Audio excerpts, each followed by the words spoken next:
Salut chers auditeurs, salut chères auditrices, vous écoutez Sans Algo, le podcast qui vous en fait découvrir d'autres. Je suis Mathilde Bellin, journaliste enrhumée, qui, comme vous, semble avoir survécu à cette année 2023, marquée par la guerre en Ukraine, la guerre entre Israël et le Hamas, la guerre dans le Haut-Karabakh, des catastrophes naturelles au Maroc, en Turquie, en Grèce, au Canada et j'en passe, la grève des scénaristes à Hollywood, la réforme des retraites passée par 49.3 et bien sûr, la hausse des températures qui en font l'année la plus chaude jamais enregistrée sur Terre. Bref, une année qui aurait mérité un 0 sur 20 si un film français n'avait pas gagné la Palme d'Or, que la COP28 n'avait pas abouti à un accord encourageant pour sortir des énergies fossiles et surtout que les auteurs et autrices de podcasts n'avaient pas sorti des programmes d'une très très grande qualité qui ont un peu sauvé cette année pas terrible. Comme tous les ans, j'ai repris la liste de tout ce que j'ai écouté depuis le 1er janvier et c'est déjà un bon corpus puisque ça fait plus de 2000 épisodes et 900 heures d'écoute. Et au milieu de tout ça, j'ai sélectionné 10 podcasts avec pour seul critère de choisir des podcasts lancés en 2023 et qui proposent quelque chose d'original sur le fond, sur la forme ou bien les deux. Mais trêve de suspense, c'est parti pour le Best of Podcast 2023 de Sans Algo. On commence avec l'un de mes plus gros coups de cœur de l'année, Femmes coupables de Juliette Proutot et Anna Bui pour la première de la RTBF. 8 épisodes pour 8 portraits de femmes condamnées par la justice du XVIIIe siècle à aujourd'hui, une réflexion fascinante autour de la criminalité féminine et de la façon dont la justice traite des femmes qui commettent un acte violent. J'ai particulièrement aimé l'épisode sur Monique Olivier, l'ex-femme du tueur en série Michel Fourniret, qui est revenue dans l'actualité à la fin de cette année. Tout le monde ou presque connaît le nom de Fourniret. Celui de sa femme, beaucoup moins. Pourtant, le nom de Monique Olivier devrait évoquer le même dégoût, le même effroi que celui de son ex-mari. Car c'est elle qui a légitimé les pulsions criminelles de son époux. C'est elle qui conduira les proies de Fourniret à leur bourreau. C'est elle qui va l'aider à explorer, à embrasser les moindres recoins de sa cruauté. Et si Monique Olivier présente et maintient une posture de femme soumise, discrète, effrayée, elle cache en réalité sa propre perversité derrière celle de son mari. Parce qu'il n'y avait pas qu'un seul ogre des Ardennes, retour sur l'affaire, Monique Olivier. C'est vraiment un excellent podcast qui mêle récits et interviews d'experts et expertes et je ne suis pas la seule à le penser puisqu'il a reçu le prix du meilleur podcast francophone au Paris Podcast Festival de 2023 et qu'il est tout en haut de la minuscule liste des meilleurs podcasts de l'année publiée par le magazine Les Inrocks. Vous pouvez écouter Femmes coupables dans l'ordre ou non sur Slate Audio ou sur votre plateforme préférée. Et si vous voulez en savoir un peu plus sur ce podcast, vous pouvez écouter l'épisode 77 de Sans Algo dans lequel j'ai reçu Juliette Proutot, dont c'est le premier podcast. Bravo à elle. Mon deuxième coup de cœur de 2023 est aussi écrit et incarné par une jeune femme dont c'est le premier podcast, Lorraine Olliel, autrice de Mon Odyssée pour le studio Nouvelles Écoutes. Une sorte de journal intime sonore où Lorraine raconte, avec un ton parfois très enfantin, comment elle a grandi dans une famille juive extrêmement religieuse et comment sa vie a pris un tournant très brutal le soir où elle a osé annoncer à ses parents que son grand frère l'avait violée pendant des années.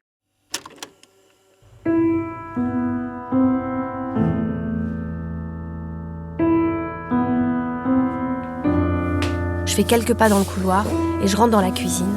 Mon père, il est dos à moi, face à la fenêtre, tout embué du repas qu'il prépare. Le jeudi, c'est soupe aux lentilles. C'est rapide, comme ça il peut étudier la Torah tranquillement avec son copain.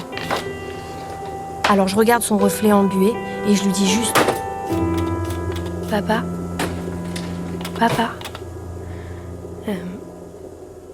ton fils il m'a violée. » Il vacille. Je me souviens, son corps tremble à peine, il lâche le couteau et la carotte qu'il coupait. Il se tient et se retient au plan de travail en granit de la cuisine, qui comme un roc, témoin lui aussi de ce moment, bouge pas. La carotte non plus. La buée non plus. Mon père non plus. Son cœur non plus. Moi non plus. Tout ça, pendant une seconde si longue. Personne. Rien ne bouge. Affreux. Après cette révélation, qui advient lorsqu'elle a 15 ans, Lorraine Olliel demande à être placée auprès de l'aide sociale à l'enfance pour être éloignée de son agresseur et du reste de sa famille, qui le soutient, lui. Avec l'aide d'éducateurs et d'un certain monsieur Tonton, l'oncle d'une amie qui l'accompagne avec une grande douceur, la jeune fille entame un long chemin vers l'émancipation et la résilience. C'est un podcast qui est parfois très difficile, mais c'est sûrement l'un des témoignages les plus forts que j'ai pu écouter sur l'inceste et sur tout ce que le viol détruit chez une victime. C'est bouleversant de bout en bout, il faut vraiment l'écouter en entier. Mon Odyssée, c'est 8 épisodes d'une trentaine de minutes déjà disponibles sur la chaîne payante Nouvelles Écoutes Plus et diffusés gratuitement sur toutes les plateformes à raison d'un épisode par semaine jusqu'au 8 janvier. Attention, il faut aller vite puisque dès le 9 janvier, tous les épisodes repasseront derrière le paywall de l'offre Nouvelles Écoutes Plus qui coûte 4,99 € par mois. De jeunes autrices, encore de jeunes autrices dans ce top 10 puisque le podcast suivant est Loin de l'Iran, près de nos sœurs, un sublime documentaire produit par Studio Fact Audio, écrit par Anaïd Jalali et Juliette Pierron-Revel, dont c'est le premier podcast.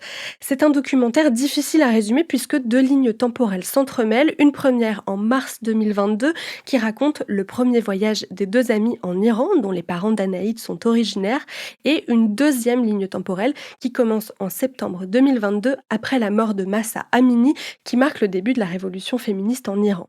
Tout au long des 5 épisodes du documentaire, Anaïd Jalali et Juliette Pierron-Revel racontent les questions qui agitent l'Iran d'aujourd'hui tout en illustrant, à l'aide des rushs de leur voyage, ce qui constitue vraiment l'identité iranienne. Les images de la Révolution, c'était des images de femmes. Elles manifestaient, dansaient, se tenaient devant les forces de l'ordre sans voile. La devise était claire. D'abord en kurde, Jen Jion Azadi, puis repris en persan, Zan Zendegi Azadi. En français, on dit femme, vie, liberté.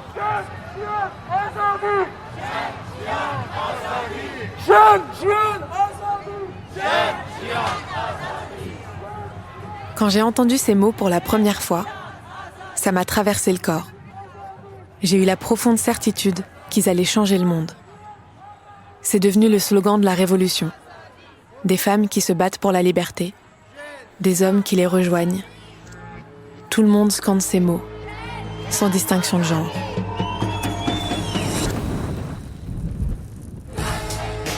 Loin de l'Iran, près de nos sœurs de Juliette Pierron-Revel et Anaïd Jalali, réalisé par Solène Moulin, a reçu le prix du meilleur documentaire au Paris Podcast Festival de 2023 et fait partie de la sélection des meilleurs podcasts de l'année d'Apple Podcast, excusez-nous du peu. Vous pouvez l'écouter sur Slate Audio ou sur votre plateforme habituelle et si vous voulez en savoir davantage, vous pouvez écouter l'épisode 60 de Sans Algo avec Anaïd Jalali. On passe à une fiction pour le moins audacieuse avec La guerre de 2,5 de Claire Fégreux pour France Culture, une réécriture du mythe de la guerre de Troie à la sauce MeToo. Imaginez qu'Hélène, reine de Sparte, vive à notre époque, puisque les mythes sont immortels, se rende à un premier date Tinder avec un certain Poivre et Sel 23, comment lui raconterait-elle la guerre de Troie et donc sa relation avec son ex-mari Ménélas, puis avec le prince Paris. C'est le point de départ de La guerre de 2,5 qui s'ouvre sur une séquence de rendez-vous galants tout à fait savoureuse. Ne vous fatiguez pas. À l'époque, j'étais vraiment canonissime, vraiment Miss Grèce, quoi. Et alors, on déconnait avec ça tout à l'heure, mais pour le coup, côté mariage, je peux vous dire que tous les types du coin voulaient m'épouser. Faut dire que c'était à l'époque, hein. Jadis, maintenant la Grèce, on pense crise de l'euro, dette, écroulement de l'Union européenne, en gros. Ouais, et aussi tzatziki. Voilà, exact. Et à l'époque, c'était surtout tzatziki. Mais attention, c'était vraiment en 2000 avant Nikos Aliagas, quoi. Oula. Donc beaucoup plus tzatziki, en fait. Donc tout le monde voulait vous épouser, et vous vouliez épouser qui? Moi, j'en ai choisi un. Il s'appelait Ménélas. Oh. Et on s'est mariés, et puis voilà. Voilà. Ça n'a pas marché. Pas du tout? Non. Faut dire que c'était assez... Oui. Enfin bon, comme tout le monde, quoi. Mariage, petit four, missionnaire du samedi, engueulade devant Netflix, bim bam boum. Et puis, jusqu'au jour où... Enfin, j'ai rencontré quelqu'un, disons. Qu'est-ce que vous en pensez? Je lui raconte? Mais est-ce que vous racontez tout à votre premier encart, vous? Même les trucs hyper gênants? Ouais, en même temps, vous pouvez pas me répondre. C'est pratique, ça, encore. Bon, vous savez quoi, je m'en fous, je prends sur moi, je lui raconte. Je vous parlais d'audace et vous l'avez entendu, Claire Fégreux bouscule à la fois les codes du mythe grec, mais aussi ceux de la fiction sonore, puisqu'elle n'hésite pas à impliquer directement l'auditeur dans l'histoire. Si je vous recommande cette fiction, c'est parce que les acteurs sont top, surtout Camille Chamou qui joue Hélène et Robinson Stevenin qui joue son date, mais surtout pour l'écriture magistrale de Claire Fégreux qui allie humour et discours politique avec une grande finesse, jusqu'à un plot twist qui fait basculer l'histoire dans un genre complètement différent. Attention tout de même si vous êtes sensible, puisque la thématique des violences conjugales est abordée à plusieurs reprises et de façon assez intense, ça peut secouer, donc je préfère vous prévenir. Les 5 épisodes de La guerre de 2,5 de France Culture sont diffusés sur le site et sur l'application Radio France. Toujours en fiction, je vous recommande de jeter une oreille à Altéré, un podcast indépendant écrit et réalisé par Charlie Leméga. C'est un thriller psychologique sous forme de faux podcast documentaire qui raconte l'histoire d'Alicia, une trentenaire qui commence à avoir des souvenirs de moments qu'elle n'a pas vécus. Elle se demande si elle devient folle, alors pour garder les pieds sur terre, elle s'enregistre pendant qu'elle mène l'enquête sur ces faux souvenirs qui surgissent dans sa mémoire sans qu'elle puisse s'expliquer pourquoi. On est lundi 2 janvier, il est 15h16 et je viens d'avoir un nouveau souvenir un peu flippant du mec au visage caché. Il était assis à un bureau et j'avançais vers lui sans le vouloir. Et j'essaye de me souvenir à quoi il ressemble, mais c'est ouf parce que plus j'essaye de me concentrer et plus son visage s'efface. Je sais pas pourquoi. Dans un coin de la pièce, il y a aussi une petite télé qui passait une sorte d'image d'archive. On voyait un mec sur une grande place qui se faisait écraser par un tank. C'est bizarre parce que cette scène-là, je suis sûre de l'avoir déjà vue. La fiction fait 10 épisodes, ça met un petit peu de temps à démarrer, mais le rythme s'accélère au fur et à mesure jusqu'à une fin très surprenante. Je ne veux pas vous en dire beaucoup plus pour ne pas vous spoiler, mais allez écouter Altéré, qui a gagné le prix de la Révélation Radio France au Paris Podcast Festival. Entre les 2 ans de travail qui a mis Charlie Leméga et le jeu de Justine Viot qui incarne le personnage principal, vous ne serez pas déçus du voyage. Après la fiction, la conversation avec l'excellent podcast Au cœur de la mode, lancé cette année par Loïc Prigent et Julien Dacosta, 2 journalistes mode qui sont de tous les défilés. À chaque Fashion Week parisienne, ils nous font vivre la frénésie de leur journée dans des épisodes d'une petite demi-heure publiés chaque jour. Essayages, défilés, collections et actualités mondaines sont décryptés dans des conversations spontanées enregistrées dans la voiture entre 2 défilés. Et ce que j'aime particulièrement dans ce podcast, c'est qu'on découvre les coulisses des maisons de mode à travers les yeux de 2 passionnés qui n'hésitent pas à recontextualiser tel ou tel défilé, ce qui permet à des gens qui n'y connaissent rien, comme moi par exemple, de tout comprendre aux enjeux du moment.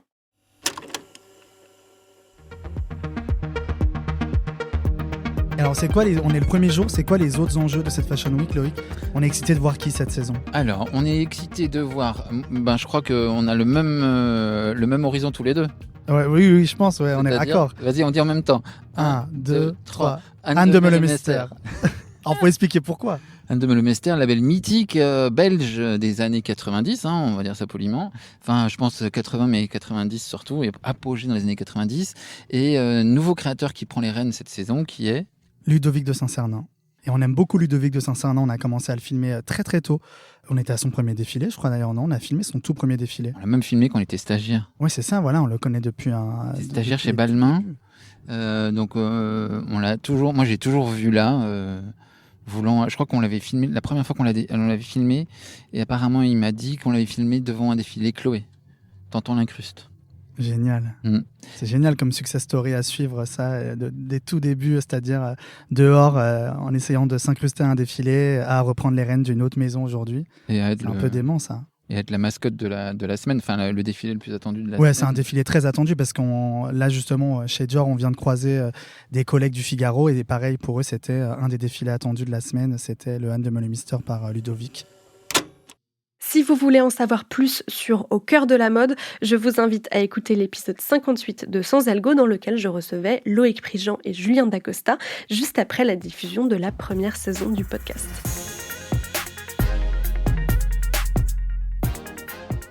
Sans transition, on passe au documentaire de Julie Ozou, Pause Pipi, produit par Arte Radio. 4 épisodes pour interroger nos manières de pisser et tous les codes sociaux qui l'entourent. Julie Ozou questionne ses proches et des experts et expertes sur ce que notre manière d'uriner dit de nous. Ça parle de l'angoisse de faire pipi en dehors de chez soi, des urinoirs comme lieu ultime de la gêne ou au contraire de la rencontre d'un soir, et bien sûr de la colère qui monte en nous quand on doit essuyer la goutte de pipi de la personne précédente avant de s'asseoir sur la lunette. Mais surtout, ça pose la question: pourquoi les hommes font-ils pipi debout ?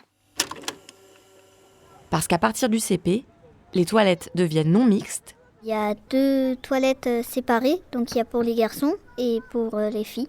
Et l'on voit entrer en scène un objet d'une valeur d'1,6 million d'euros au marché de l'art contemporain. Chez les garçons, il y a des urinoirs pour qu'ils font pipi debout, et les filles, elles peuvent pas. L'urinoir. Arrive à l'école élémentaire, dans 90% des cas, une injonction à faire pipi debout dans l'urinoir, alors qu'on apprend tous et toutes à faire pipi assis au pot. Je n'ai jamais compris le principe de l'urinoir. C'est quoi ce délire ? C'est la mise en scène de ce qu'est un vrai garçon. Je sais pas, quand tu vas faire pipi, tu vas pas être assis. Je dis, moi, que le rite initiatique de « t'es un vrai gars », en fait, ça se passe à l'adolescence dans les toilettes. Le thème a l'air léger, comme ça, mais Pause Pipi soulève le sujet de l'égalité, du partage de l'espace et même des questions économiques posées par le fait que les hommes font pipi debout et les femmes assises. J'ai trouvé ça non seulement drôle, mais surtout passionnant et soigneusement réalisé par Annabelle Brouard. Pour l'écouter, ça se passe sur le site d'Arte Radio ou dans le flux de podcasts à suivre, disponible sur toutes les applis de podcast. Place au podcast indépendant Un papa, une maman qui ne parle pas de la manif pour tous, mais d'une PMA entre un homme gay et célibataire et une femme de 46 ans. 2 amis qui décident d'avoir un enfant ensemble pour réaliser leur rêve de parentalité et que la journaliste Sixtine Lys a rencontré régulièrement pendant 1 an et demi. Ce que j'aime particulièrement dans ce journal de bord sonore, c'est que la journaliste a pris soin d'enregistrer Florent et Pascal individuellement pour recueillir leurs peurs, leurs souvenirs et leurs doutes en toute liberté. Et des doutes, quand on fait un enfant en dehors du cadre classique, il y en a plein. Là, c'est les limites du fait qu'on n'est pas en couple. On n'est pas un couple amoureux, donc c'est avec moi qui fais un enfant, mais ça pourrait très bien être avec quelqu'un d'autre aussi, tu vois. À un moment donné, tu dis, qu'est-ce qui fait qu'aujourd'hui, c'est avec moi qui fais un enfant ? Moi, je lui ai proposé, évidemment, mais tu dis, bon, là, ça n'a pas marché, je vais interchanger. Et ça, c'est un truc horrible à vivre. C'est un truc, ça te submerge la tête du matin au soir, quoi. Et donc ça m'a posé question aussi. En effet, peut-être qu'une autre fille, une autre copine, 1 an après ou 2 mois après m'aurait proposé, j'aurais dit oui aussi. Mais comme c'est Pascal qui m'a demandé en premier, bien sûr que je dis oui, je suis à fond avec Pascal. Mais je savais qu'il fallait que je la rassure quelque part. Je lui ai proposé de faire l'agrément à l'adoption pour qu'elle se rende compte, parce que on avait parlé, je lui avais dit, tu sais, t'es pas juste un utérus, faut pas que tu... Parce qu'à un moment, elle se disait, que ce soit moi ou quelqu'un d'autre. Donc si tu veux, pour te prouver qu'en fait, ce projet de parentalité m'est cher, et ce projet de parentalité avec toi, je veux bien faire les démarches de l'agrément, de l'adoption, pour te prouver qu'en fait, même si on n'y arrive pas biologiquement, peut-être qu'on peut le faire autrement. Les témoignages de Florent et Pascal sont vraiment très forts et la construction narrative du documentaire est si bien maîtrisée qu'on s'attache rapidement aux personnages et à leur histoire peu commune. Mais ce que j'ai surtout aimé dans Un papa, une maman, c'est qu'il arrive à faire tomber tous les préjugés sur la parentalité en traitant de la chose sous un angle non pas militant mais intime qui nous enveloppe d'une grande douceur. Et les podcasts tout doux, on adore ça, assez en tout cas pour binger les 11 épisodes de 30 minutes de Un papa, une maman, le podcast de Sixtine Lys. Chaque année, je me demande si j'en mets un ou pas dans mon top 10 et chaque année, je lui préfère un autre podcast du service public, mais cette fois, c'est la bonne. Philippe Collin entre très officiellement dans mon panthéon personnel avec Les Résistantes, une série documentaire historique qui change un peu de celle qu'il a déjà écrite, puisque cette fois, on ne parle pas d'une figure historique, mais de 5 femmes, certaines assez connues et d'autres non. 5 femmes qui ont été membres actifs de la résistance française pendant la Seconde Guerre mondiale, Lucie Aubrac, Geneviève de Gaulle, Mila Racine, Simone Mathieu et Renée Davelli. On suit les parcours de ces 5 femmes venues de milieux sociaux différents et à travers elles, le podcast interroge la place des femmes en général dans la résistance française. Et comment vous dire qu'il est possible que les historiens aient oublié de nous dire 2 ou 3 trucs. Par ailleurs, on s'aperçoit que dans les premiers mois de la proto-résistance aux nazis et à Vichy, les femmes sont à l'initiative. Dans les premiers noyaux, en tout cas, d'organisation, on a effectivement d'abord une proportion de femmes qui est bien supérieure à ce que sera la part reconnue dans les années 44, 45, 46. Souvent, on a une proportion supérieure à 30%, voire même supérieure à 50% dans ces premiers noyaux. C'est particulièrement vrai, par exemple, du réseau dit du Musée de l'Homme, où d'emblée, les femmes sont largement plus d'un tiers et sont à l'initiative. Yvonne Audon, c'est d'abord elle qui convainc Boris Vildé de passer à l'action. Alors, il l'aurait sans doute fait autrement, mais elles sont à l'initiative. Les Résistantes, ce sont 10 épisodes d'1 heure produits par France Inter. Philippe Collin se surpasse avec cette exploration historique féministe qui arrive à entrecroiser 5 récits intimes, c'est-à-dire qu'à chaque épisode, il parle des 5 personnages et le grand récit de la période de la guerre, le tout sans jamais nous perdre. Franchement, chapeau. C'est un documentaire de haut vol, à la fois sur le fond et sur la forme. La réalisation est signée Violaine Ballet, qui fait elle aussi dans la dentelle. Je vous conseille de l'écouter au casque, c'est disponible sur le site et l'appli Radio France. Et on termine avec Les Éjectés, un podcast signé Christine Thomas pour L'Équipe Explore, dans lequel des pilotes de chasse racontent le jour où ils ont dû s'éjecter de leur avion en vol à plusieurs centaines de km/h et souvent en territoire hostile. Sur la forme, c'est un récit à la première personne, sans aucune question de la journaliste, un peu façon transfert, habillé avec des sons d'ambiance et une réalisation hyper immersive. Sur le fond, on évite l'écueil du récit de guerre hyper héroïque, truffé de jargon militaire, pour aller plutôt sur un récit intime et émotionnel, où les pilotes détaillent les émotions qui les ont traversées au moment où ils ont dû actionner leur siège éjectable. Ça continue encore, et là il se rend compte que c'est vraiment grave, donc là il crie plusieurs fois « Eject, eject !» C'est vrai, eject, eject !« Eject, eject !» Et moi dans ma tête, j'entends les premiers, mais je me dis encore une fois, je suis trop, l'avion est tombé sur un village ou quoi, je dis ok, stand by, mais j'ai pas le temps de lui dire. Mais juste dans ma tête, je dis je sais, mais je vais attendre. Quand je sens vraiment que mes bras partent, là je me dis, si tu ne tires pas la poignée tout de suite, tu pourras plus l'attraper, et là tu vas mourir. Je suis vraiment pas sûr que ça va fonctionner correctement. Et pour aller plus loin, je me dis qu'il y a une chance non négligeable que je m'en sorte pas. Parce que c'est une telle vitesse, je sais que l'avion va vite. Donc je me dis, je suis peut-être encore dans le domaine du siège, mais ça tourne tellement, je me dis, je vois pas comment le siège va pouvoir sortir normalement. De toute ma carrière, c'est la première fois où j'ai une pensée non professionnelle. C'est-à-dire qu'à ce moment-là, en fait, j'ai pensé à ma femme. C'est assez étrange parce que j'avais pas du tout peur de mourir. Mais je me suis dit, il y a quand même une chance que j'y reste. Et ce qui m'embêtait le plus, c'est que je lui avais pas dit au revoir. C'est une première dans l'histoire de mes top 10 de l'année. Ce podcast est disponible uniquement sur abonnement, soit sur le site de l'équipe, soit sur Apple Podcast, mais dans les deux cas, il faut être abonné aux médias pour pouvoir l'écouter.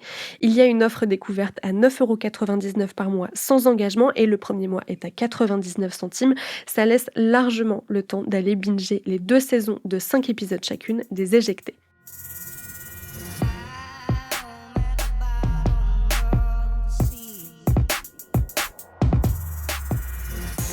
Et voilà pour cette sélection des 10 meilleurs podcasts de 2023 que vous pouvez aussi retrouver en version article sur slate.fr. Vous trouverez tous les liens vers les podcasts dans la description de l'épisode. J'espère que vous allez y découvrir vos nouveaux podcasts préférés. N'hésitez pas à partager cet épisode autour de vous et à laisser des étoiles et des commentaires à tous vos podcasts préférés, y compris Sans Algo. Je vous souhaite de bonnes fêtes de fin d'année et je vous donne rendez-vous début 2024 pour le programme des podcasts qui vont faire vibrer vos oreilles et vos cœurs l'année prochaine. À bientôt. Sans Algo est un podcast de Mathilde Mélin, produit et réalisé par Slate Podcast sous la direction de Christophe Caron. La production éditoriale est assurée par Nina Pareja et la réalisation par Aurélie Rodriguez. Ce podcast a été rendu possible par des pchit-pchit pour le nez. Merci à la médecine moderne.